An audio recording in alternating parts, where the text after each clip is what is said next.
Greetings, everybody. It is I, the Quest Master. Thank you so much for joining me here today as I take you through another fun, exciting chapter within the Quest for Lubok world, I guess you could say. As you can hear, the furnace is on at my place. It is snowing outside and it is chilly. I don't know what I was going to go with that, but it is wintertime is upon us. It's been kind of crummy to drive in this weather.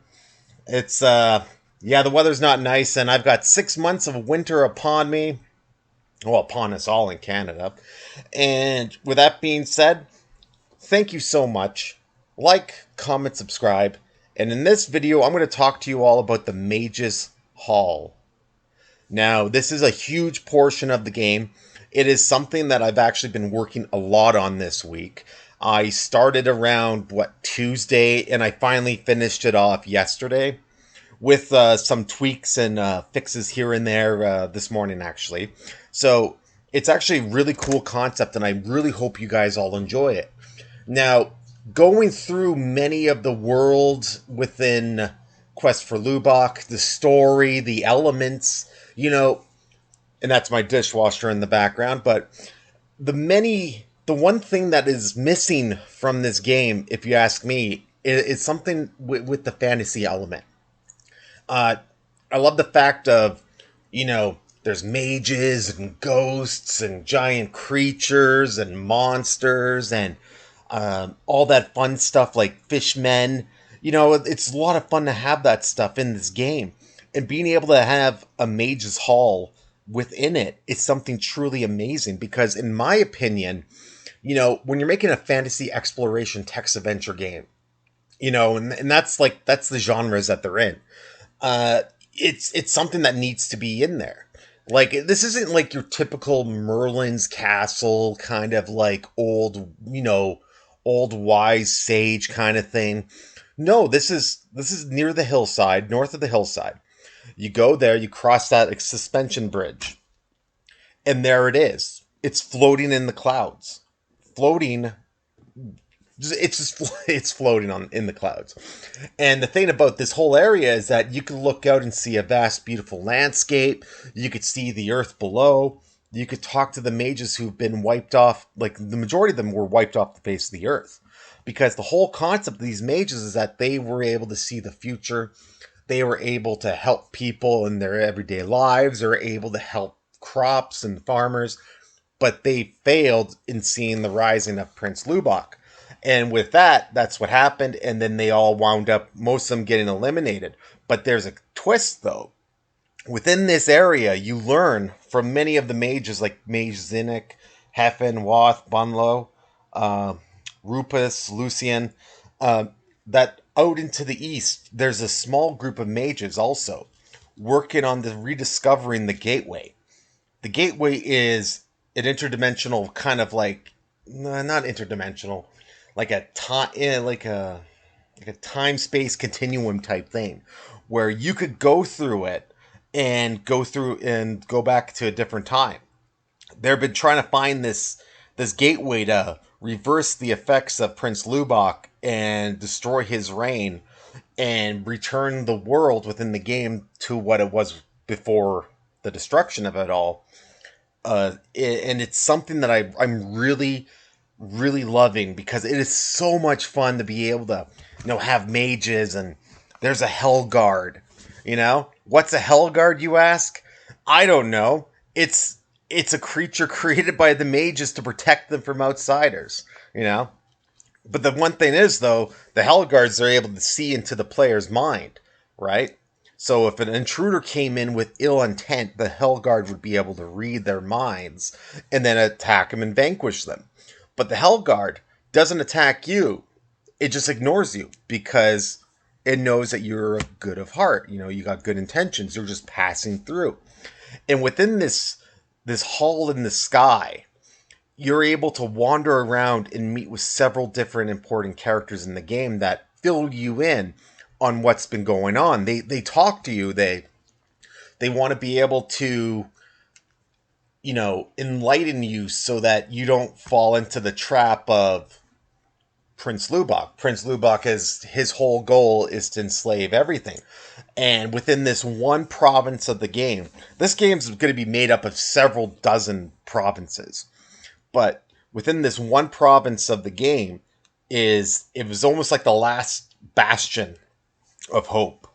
And it's dwindling down, and the hope to save them all is in the east, which you will be traveling to further down the road in this province in the game. So there is a lot to it.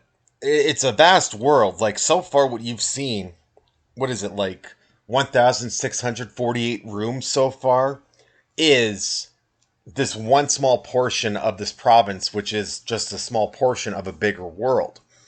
And it's something that I'm actually really, really loving, and I really can't wait for you all to play it.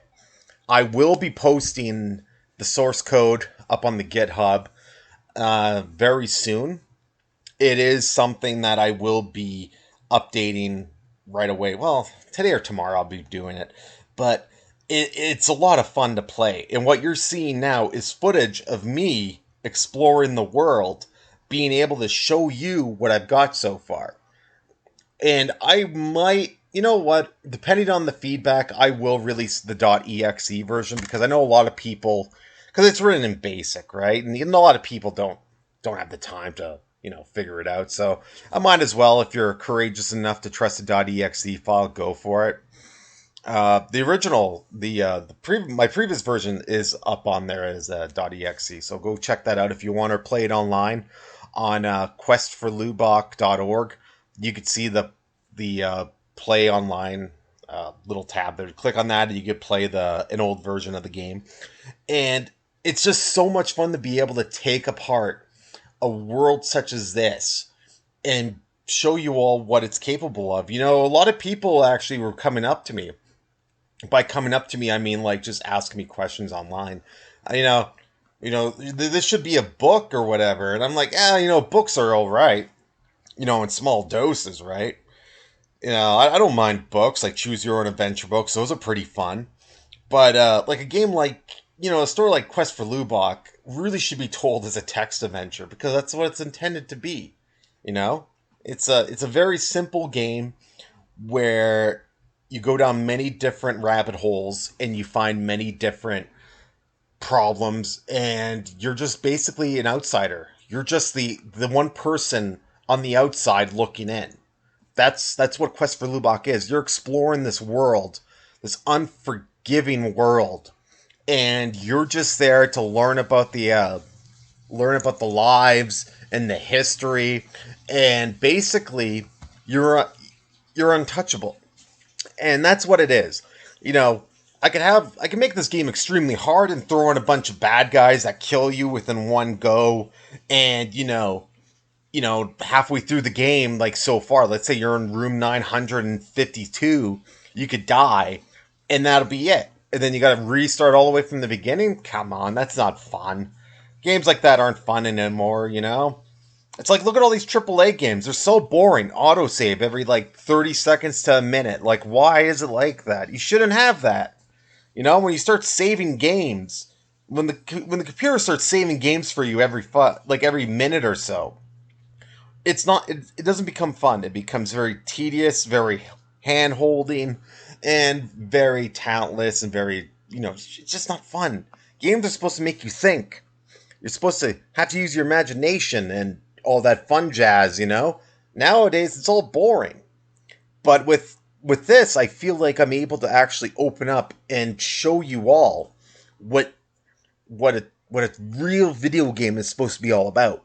A real video game is supposed to be fun. It's supposed to be artistic. It's supposed to be fulfilling. It's supposed to make you want to play it more. You're supposed to be on the edge of your seat when you play a video game. No quick time events, no auto saves, no nothing. Just go in, balls to the wall, and just take it to the limit. And that's what it's supposed to be about. And that's what Quest for Lubok is about. And it's something that I'm actually really, really interested in, being able to bring to you this work of art. And I know that I put out a lot of videos. I put out a crud ton of videos. I'm trying not to swear. And I know I do one video, maybe one video. I do a video a week where I talk, and the rest are just like weird, kind of like musical tracks and stuff like that. And I'm just trying to bring this out to the forefront that like these are what video games are supposed to be. You know, I'm doing this for free. you know, I'm not raising money. I'm not. I'm not. I don't have any resources. I just have a laptop with with with the game on it and how what I used to program it. And I have Audacity and Windows Movie Maker or whatever the heck it is. And that's all I have. I've got nothing else. I don't have a massive computer and a massive budget to do this, that, and the other thing. I've got nothing. I'm doing this for the fun of it. I'm doing this as a project of passion and love. And you'll see that the further you go into this game. The further you wander around the Mage's Hall, you'll see it. It's a very beautiful collage of ideas and beliefs and the formations of like what the history of this place was and what the history of what they did for the people were all about, and that's what it's about. It's about making you think, making you feel, and making you hungry for more. Because in the end, isn't that what all art is supposed to do? Isn't that what all video games initially were supposed to do? Text adventures, game for the Atari, and all that other stuff. It's supposed to really make you feel as if you're a part of the world. And at the end of the day, that's what it's supposed to make you feel. You're supposed to be invested, and you're supposed to take something away from it, and the game's supposed to take something away from you. And that's all that is Quest for Lubok. And, it really makes you think, And at the end of the day, oh man, I'm really popular today. And at the end of the day, you're supposed to feel alive. And that's what I'm trying to do. I'm trying to bring something fun to you. I'm trying to make something intriguing and, thought-provoking. I want to intrigue you. I want you who are watching these videos and wondering, what the heck is Quest for Lubok? And how come I see it all over the place by this one guy? It's funny because I make the videos, I edit the videos. Well, I wouldn't call it editing. I write the blog posts. I write the tweets. I run the Reddit page or subreddit or whatever it's called. I do all that.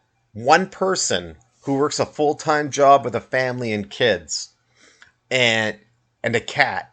I do all that stuff by myself. There's no team of people. I can't afford a team of people. I've got nothing. I got myself doing all this stuff, and I got a good friend who made the theme song and was able to put Quest for Lubok in online with dialogue.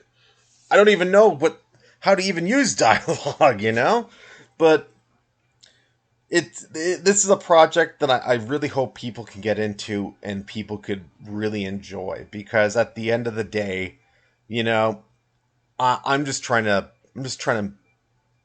bring fun to people's lives. I'm just trying to make people enjoy another time, another place, if you will. And that's what my goal is in life. And I want to thank you so much for being a part of my life. Because everybody who watches my videos, if it's one or two people, they saw what Quest for Lubok's all about, if you go over to the website, questforlubok.org, and read one of my blog posts, you've spent some time looking at Quest for Lubok. And to me, if that makes you want to come back and read some more or play some more or watch some more, then so be it. I've done my job. With that being said, everybody, thank you so much for watching this video. It means a lot to me. Make sure you comment, like, subscribe, share. Do that if you want. You don't have to. It's not no obligations. Follow me on Twitter. Do that too if you like. Check out the game at GitHub.